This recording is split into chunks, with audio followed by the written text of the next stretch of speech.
Le studio de Savoie News reçoit Ecoris. Bonjour Thierry Pellegrin. Bonjour Laurent. Vous en êtes le président, vous avez 40 ans, la société.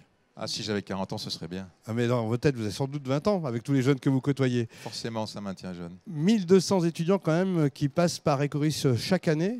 C'est important. 4 sites, le site historique Chambéry, Annecy, Annemasse, Lyon. Qu'est-ce qui fait la différence entre Ecoris et les autres écoles d'alternance?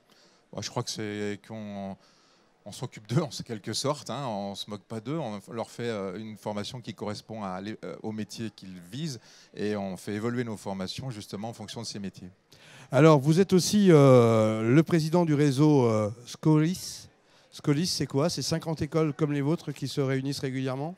C'est 50 écoles, c'est 12 000 étudiants. Ça rassemble des écoles qui, comme nous, sont disons des structures locales dans leur propre région, que ce soit en Alsace, dans le sud-ouest ou en Bretagne.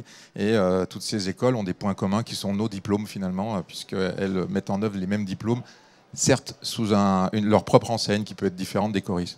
Alors très clairement, pour ces étudiants, c'est compliqué. On a vu qu'il y avait des aides de l'État pour les alternances, parce qu'on cherchait absolument, entre guillemets, si vous me permettez l'expression, à les caser. Il a fallu vous adapter avec le confinement. Vous avez fait beaucoup de présentiel. Quel est le taux de réussite par rapport à ce présentiel? En fait, on se pose un certain nombre de questions.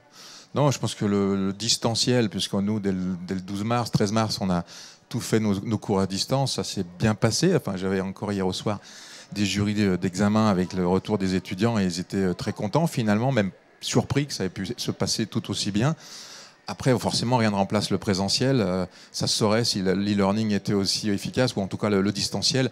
Ils veulent du contact humain, ils veulent de la présence. Et je pense que ce qui s'est passé là accentue encore ce besoin de relations humaines. L'alternance, c'est quelque chose qui marche toujours en cette période de crise où les entreprises font peut-être plus attention? Ça marche toujours parce que c'est l'occasion d'investir sur un jeune, c'est l'occasion aussi pour un jeune d'investir dans son avenir en se mettant à disposition des entreprises, donc en musclant son CV. Et puis il y a des aides, c'est vrai actuellement de l'État qui veut pousser en faveur de l'alternance. Et le moins qu'on puisse dire, c'est que ça marche. Les entreprises ont compris que cet investissement leur coûtera pas cher et donc elles sont prêtes à le faire. Alors quels sont les bons débouchés que vous conseillez aujourd'hui pour ces jeunes? C'est difficile de répondre parce que des débouchés, je dirais que toutes les entreprises ont besoin de fonctions administratives. Nous, on a 7 filières.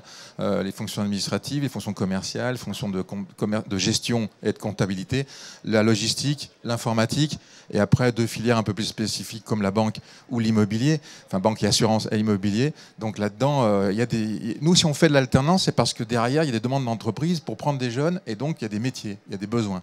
On ne va pas le faire pour former pour des gens, pour leur dire allez, vous payez vos études et puis ensuite, ma foi, démerdez-vous. On sait qu'ils trouvent après. Hein. Ils ont un CV qui est costaud et ils se placent plutôt facilement, je dirais. Beaucoup d'alternants restent dans l'entreprise après leur alternance, leur diplôme? Alors, disons beaucoup d'alternants ensuite trouvent leur job.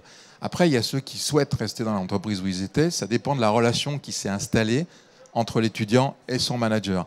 Mais on va dire qu'en gros, c'est du 40 à 50% qui restent. Mais il y en a beaucoup, ils ne restent pas parce que finalement, ok, ils ont envie de voir ailleurs. Mais peut-être qu'ils reviendront plus tard si ça s'est bien passé. Historiquement, Ecoris s'est installé à Chambéry, entre Sémois et Folliet, donc chocolat et café. Bah oui, donc venez nous voir, vous serez bien reçus, en face de Champ Nord. Qu'est-ce qui vous fait le plus plaisir avec ce recul de 40 ans? C'est peut-être de voir, par exemple sur la foire, des anciens élèves qui ont réussi, des chefs d'entreprise.